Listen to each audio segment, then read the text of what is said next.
Israel Iran మధ్య పోరులో America జోక్యం చేసుకోవడంతో పాటు అక్కడి అణు కేంద్రాలే లక్ష్యంగా దాడులు నిర్వహించడంతో ప్రపంచ మార్కెట్లతో పాటు మన మార్కెట్లు అమ్మకాల ఒత్తిడి ఎదుర్కొన్నాయి. ఇంట్రాడేలో భారీ నష్టాలు చవిచూసిన స్టాక్స్ ఆఖర్లో కాస్త కోలుకున్నాయి. గో దశలో 900 పాయింట్లకు పైగా నష్టపోయిన సెన్సెక్స్ చివరికి 500 పాయింట్ల నష్టంతో గట్టెక్కింది. నిఫ్టీ మళ్లీ 25,000 దిగువన ముగిసింది. సెన్సెక్స్ ఉదయం 81,704.07 పాయింట్ల వద్ద స్టార్టయి 82,408.17 భారీ నష్టాల్లో ముగిసింది. డాలరుతో రూపాయి మారకం విలువ 86.76గా ఉంది. సెన్సెక్స్ 30 సూచీలో హెచ్సిఎల్ టెక్నాలజీస్, ఇన్ఫోసిస్, ఎల్&టి హిందుస్థాన్ యూనిలీవర్ ప్రధానంగా నష్టపోయాయి.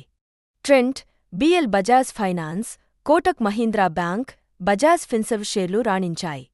బంగారం ఔన్సు $3,381 వద్ద ట్రేడవుతోంది. వీటిలో ఐటీ షేర్లు ప్రధానంగా నష్టపోగా, Nifty small cap, mid cap సూచీలు మాత్రం భౌగోళిక ఉద్రిక్తతలను తట్టుకుని నిలబడ్డాయి.